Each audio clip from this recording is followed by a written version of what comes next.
Nah, untuk yang pagi ini saya kenalkan sedikit tentang peranan uang dalam perekonomian. Ya, mudah-mudahan apa yang jadi penghantar bagaimana persoalan makroekonomi kok dihadapi dalam setiap perekonomian dari penjelasan kurva agregat demand dan agregat supply tadi bisa dipahami ya. Nah, dalam perekonomian atau dalam sistem ekonomi kita itu transaksi keuangan itu menjadi apa namanya ya, rohnya. Nah, saya buka sebentar, ini ternyata belum saya siapkan. Jadi bahan kuliah PIE sebentar ya.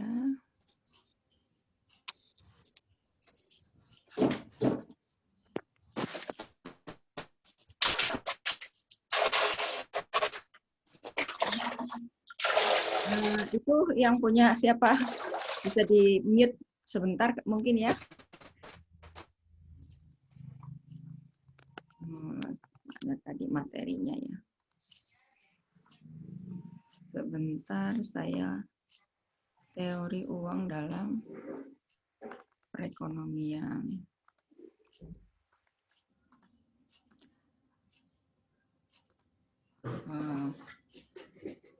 Oke, masih ada yang waiting. Saya share screen. Jadi ini adalah instrumen yang harus kita pahami pada waktu membaca situasi perekonomian ya.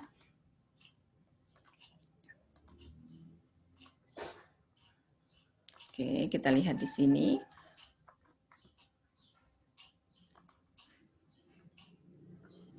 Tentang uang, bank, dan penciptaan uang. Jadi bagaimana uang itu beredar dalam perekonomian dan mempengaruhi situasi perekonomian ya. Kita lihat di sini, ini kalau kita diagramkan seperti diagram Venn, yang biru ini adalah sistem perekonomian ya. Artinya sebagai wilayah atau negara, yang biru ini adalah sistem perekonomian Indonesia. Jadi bisa saja penetapannya misalnya kemarin kita kenal ada sistem ekonomi syariah misalnya, kemudian komunis, ada demokratis misalnya ya, itu adalah sistem-sistem ekonomi. Kalau Indonesia sistem perekonomian Pancasila, claimer kita ya. Nah, dalam sistem perekonomian ini nanti akan terlihat, ini kacamatanya seperti neraca pembayaran tadi ya, apakah surplus income unit atau deficit spending unit ya. Kemudian ada diagram Venn di dalamnya, ini yang orange atau coklat di tempat Anda ya. Ini adalah sistem keuangan ya. Ini merupakan instrumen keuangan atau sistem keuangan dalam sebuah sistem perekonomian negara atau wilayah ya. Ini ada direct finance atau pembayaran finansial langsung atau indirect finance ya. Ada deposit taker dan fund provider, penyedia modal kapital dalam sistem keuangan. Kemudian yang hijau ini di dalamnya sistem keuangan ini diatur oleh atau pihak-pihak yang terkait sekali dengan sistem keuangan itu dominansinya adalah sistem perbankan ya, walaupun ada lembaga non perbankan juga yang terkait dalam sistem keuangan, tetapi presentasinya masih di bawah 20% ya. Jadi dominansi sistem perbankan dalam sistem keuangan sebuah negara itu sangat tinggi ya. Nah, mungkin saya gambarkan di sini bagaimana sirkulasi aliran dana dalam sistem keuangan ya. Sebenarnya dalam sistem keuangan itu kalau ini kita bisa pisahkan dari pemilik modal, kapital, dan para pengguna atau investor ya. Ini di sini aliran dana, ini pasar uang ya. Ini bisa direct finance maupun indirect finance. Anda lihat fund ini adalah aliran dana ya. Jadi di sini siapa pihak ketiga yang memiliki kapital, antara lain rumah tangga, perusahaan, pemerintah, ataupun pelaku ekonomi asing. Kemudian di sini adalah para investornya ya, atau para pelaku ekonomi lain yang sebagai pengguna jasa keuangan ya. Ini ada aliran keuangan dari yang produk-produk intermediary ya, dari indirect atau yang tidak langsung ya. Nah, ini adalah aliran dana dalam sistem keuangan. Kemudian kita kenal apa itu uang dan kegiatan tukar. Mungkin dulu waktu SMA sempat dikenalkan di pelajaran IPS ya. Jadi kita mengenal uang sebagai perantara untuk alat tukar ya. Kemudian sebagai satuan nilai kita menilai barang dan jasa itu dengan nilai uang. Kemudian juga sebagai ukuran bayaran tertunda ya. Nah, uang sebagai alat penyimpan nilai. Nah, sepanjang sejarah kita kenal uang itu ada uang emas dan perak ya. Dan sampai sekarang penggunaan emas dan perak sebagai uang ini relatif paling stabil ya. Nah, kemudian ada uang kertas dan uang bank ini yang kita gunakan sekarang ya. Kita menggunakan emas ini sebagai cadangan devisa kita ya. Nah, ada hal penting yang perlu saya sampaikan di sini sebagai Muslim ya, mohon maaf kalau untuk yang lain, tetapi ini penting untuk juga saya paparkan sebagai bagian dari konsep dalam perekonomian ya. Jadi perlu dibedakan uang dalam pengertian secara konvensional yang kita pahami sekarang dengan yang konsep syariah ya. Jadi kalau pengertian uang tadi sebagai alat tukar itu sebenarnya memang konsep Islam ya. Jadi dia alat tukar, jadi bersifat flow konsep ya. Sama seperti kalau pandangan konvensional itu ada ekonom namanya Fisher, dia juga menganggap bahwa uang itu bersifat flow konsep, tapi secara umum kalau perekonomian atau ekonom konvensional menganggap uang itu sebagai modal atau stok, jadi bersifat private goods. Padahal uang alat tukar dia adalah public goods gitu ya. Dan kalau modal bersifat private goods itu dua hal yang berbeda ya. Kalau Islam tidak memandang uang sebagai kapital ya. Jadi uang itu adalah alat tukar. Sementara kalau kapital modal itu adalah private goods ya. Jadi kalau uang itu bersifat flow alat tukar. Sementara kalau modal dia stok konsep ya. Makanya kalau secara konvensional stok ini lulusan-lulusan ekonom lulusan yang sekarang ada di kementerian, jadi yang mewarnai ekonomi Indonesia itu para pengambil keputusan di pemerintahan itu rata-rata lulusan Cambridge School itu menganggap uang sebagai stok gitu. Makanya nanti akan ada interest bunga gitu ya. Nah, kalau dalam Islam kan tidak kenal interest atau bunga. Ya, nanti kita lebih lanjut. Tolong pahami di sini bagaimana secara ekonom konvensional dan konsep Islam memandang tentang uang. Ya, nanti akan ada implikasinya pada waktu penekanan karena uang dianggap sebagai stok atau modal sehingga mendapatkan interest di konsep ekonomi konvensional yang mewarnai perekonomian nasional kita. Sementara kalau Islam memandang uang itu bukan stok, bukan modal sehingga tidak menghasilkan interest ya, tapi adanya adalah hasil dari usaha produktif gitu ya. Nah, sebenarnya dalam moneter Barat itu penggunaan alat tukar nilai uang itu menggunakan dinar, emas dan perak itu juga sudah digunakan ya. Ini pada periode tahun 1792 sampai 1834 mereka menggunakan nilai tukar dinar dan dirham sebagai alat tukar untuk nilai uang ya. Jadi satu dinar senilai 4,25 gram emas dan satu dirham senilai 3,98 gram perak. Jadi nilai tukar itu menggunakan standar dinar dan dirham.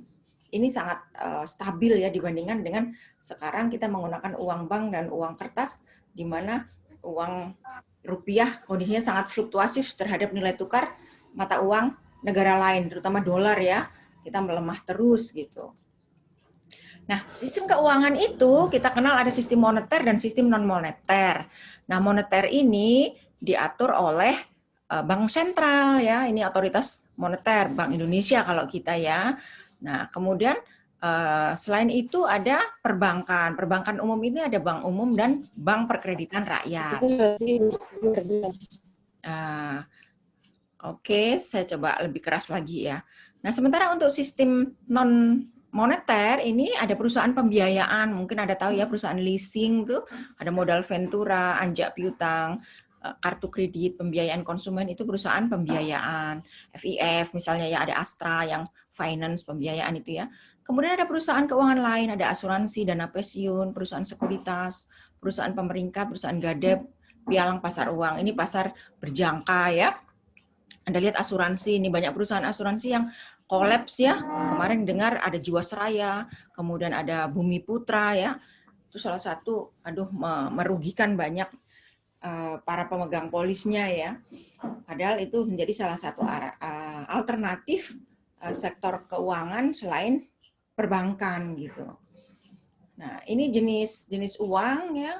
Jadi tadi ada commodity money, ada fiduciary money. Nah, ini yang uang bank, ini yang beredar yang kita pegang ini adalah uang bank ya. Kalau ini adalah uang-uang yang diperdagangkan juga termasuk di dalamnya tadi di pasar indirect finance ya. Nah, itu. Nah, sekarang kita kenal apa itu bank sentral dan atau bank umum serta bank perdagangan. Beberapa istilah bank ini nanti Anda harus bisa pahami ya. Bank sentral, bank umum, bank perdagangan. Kemudian ada lembaga keuangan non-bank yang tadi saya sudah paparkan ya.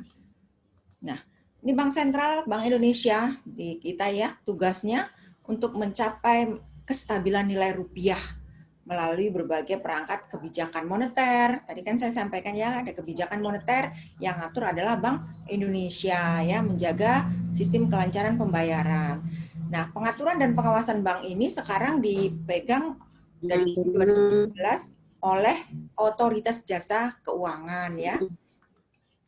Nah, Anda bisa lihat tadi kenapa kok sistem perbankan itu mendominasi sistem perekonomian. Anda lihat nih kontribusinya lebih dari 85% dibandingkan lembaga keuangan lain, baik bank maupun non-bank ya. Ini yang bank itu BPR, lainnya non-bank, lembaga keuangan non-bank. Kecil sekali porsinya ya. Nah, paling tinggi adalah bank umum gitu, yang mendominasi sistem keuangan nasional kita. Nah, ini beberapa pengertian uang bank. Nah, uang bank ini diciptakan oleh bank umum dalam konteks begini, bukan diterbitkan ya, diciptakan itu bukan diterbitkan. Jadi bedakan artinya yang menerbitkan uang kertas, uang yang beredar itu adalah Bank Indonesia ya. Jadi ada divisi yang memang mencetak uang gitu. Tetapi yang dimaksud dengan diciptakan ini adalah multiplier dari peredaran uang yang terjadi oleh bank umum gitu ya. Jadi misalnya ilustrasinya adalah bank umum memberikan atau mampu mengkolektif tabungan pihak ketiga sewaktu-waktu yang dapat diambil dengan cek. Kemudian juga bisa menyediakan sumber investasi atau sumber pinjaman bagi investor ya. Kemudian bisa memberikan pinjaman jangka pendek. Nah, ada rumusnya ini untuk menghitung efek atau akibat penciptaan uang yang terjadi oleh bank umum. Ingat, ciptaan uang oleh bank umum ini adalah mekanisme multiplier ya, atau uang yang beredar karena aktivitas yang dilakukan oleh bank umum. Bukan nyetak uang oleh Bank Indonesia ya, beda ya. Bedakan ya, ini jadi aktivitasnya bank umum yang juga memberikan pengaruh terhadap jumlah uang yang beredar di perekonomian. Ini bisa dihitung rumusnya. Jadi jumlah seluruh uang nilai giral ini yang wujud dalam perekonomian, kemudian S-nya adalah jumlah uang giralnya, R-nya adalah bagian persen tabungan giral yang harus ditahan sebagai dana cadangan. Ilustrasinya begini. Nah, misalnya ini adalah neraca bank umum ya, ada aktiva, ada pasiva. Anda lihat di sini tabungan giralnya adalah 300 ya. Ada tabungan berjangka, kemudian ada modal 10 tabungan berjangka. Jadi pada saat kondisi tabungan giral 300, peraturan perbankan itu mensyaratkan biasanya bank umum memiliki kewajiban menyimpan dana cadangan antara 20-25% ya. Ini saya ilustrasikan 20%. Maka ada sejumlah 20% yang tidak boleh didistribusikan ke para investor pengguna dana investasi ya. Nah, ini adalah proses penciptaan uang oleh bank itu. Jadi, bank umum satu kan kita ilustrasikan memiliki tabungan giral 100 miliar misalnya ya. Nah, karena ada kewajiban dari Bank Indonesia untuk menyimpan 20%, maka ada 20 miliar yang menjadi cadangan. Nah, ada kelebihan cadangan yang tadi dari Sisanya, jadi dari 100 kurangi 20 ada 80 miliar yang bisa dipinjamkan untuk para investor. Ini total tabungan giralnya. Nah, investor yang memiliki pinjaman tadi senilai 80 miliar ini, dia gunakan untuk apa ini? Lari ya. Dia masukkan ke dalam bank umum kedua nih ya. Bank umum kedua sebesar 80 miliar. Karena di bank umum kedua ini ada kewajiban menyisihkan 20%, maka 16%-nya disisihkan sebagai cadangan modal perbankan. Sisanya dipinjamkan lagi ke pihak ketiga atau investor ya, sehingga ini nanti beredar di tangan investor ya. Maka total tabungan giralnya kita jumlahkan 100 per 80. Di pemegang pinjaman yang di bank kedua ini juga menabung di bank, menyimpan kembali di bank ketiga, terus begitu ya. Nah, mekanisme terbentuknya seluruh uang giral dari yang 100 tadi, terus sampai tidak ada lagi yang ditambahkan, itu totalnya senilai 500. Itulah mekanisme penciptaan uang oleh bank umum gitu ya.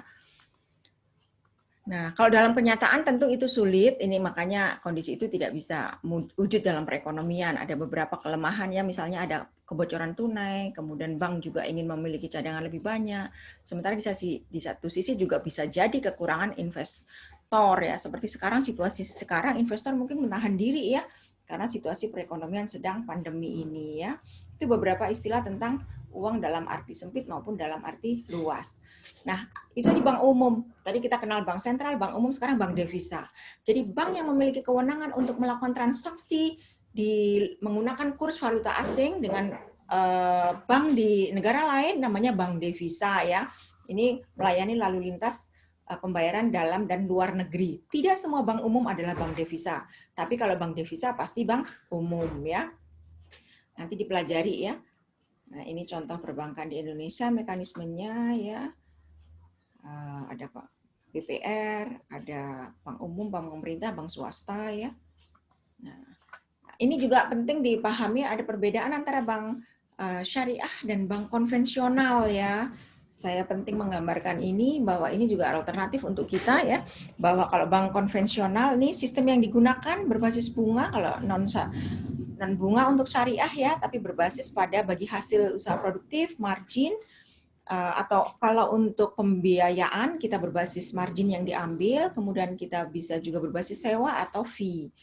Nah, kalau di susunan pengurus hanya dewan komisaris dan direksi. Kalau di bank syariah ada dewan pengawas syariah. Akadnya hanya satu jenis pengikatan. Kalau di bank syariah beragam, ada akad investasi, akad jual beli, akad sewa, akad pembiayaan lainnya ya. Kemudian hasil investasinya, kalau konvensional tetap, kalau ini berfluktuasi sesuai dengan kinerja bank dan para investor yang melakukan pembiayaan dari bank ini ya. Penyalurannya semua bisnis menguntungkan. Kalau konvensional itu berdasarkan bisnis yang menguntungkan. Tapi kalau untuk syariah kita lihat hanya bisnis yang menguntungkan sesuai prinsip syariah ya. Nah, fungsi sosialnya kalau bank konvensional tidak ada, kalau ini bisa menjadi lembaga amil zakat ya. Nah, ini juga bedanya sistem bagi hasil dan sistem bunga ya. Ini adalah hal-hal yang sangat penting. Anda generasi muda semoga tidak terjebak pada sistem rente ya. Kita punya alternatif untuk menggunakan sistem keuangan yang berbasis syariah ya, supaya kita tidak masuk dalam jebakan rente atau riba. Kita tahu sebagai Muslim itu adalah hal yang sangat rigid dan kita tidak boleh melanggar peraturan yang sudah digariskan Allah dalam Al-Quran ya. Allah mengharamkan riba dan menghalalkan jual beli.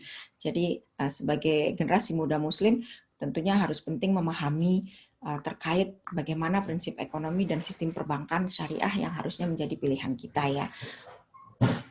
Oke, itu kurang lebih. Ini lalu lintas pembayaran untuk luar dan dalam negeri ya, disebut LLP. Kalau LPDN dalam negeri, kalau LN luar negeri. Tadi karena kita perekonomian terbuka ya, pasti ada aktivitas antara negara kita, aktivitas ekonomi antara ekonomi nasional kita dengan ekonomi negara lain. Jadi bagaimana lalu lintas perdagangan dalam negeri dan luar negeri ini akan mempengaruhi transaksi neraca perdagangan ya.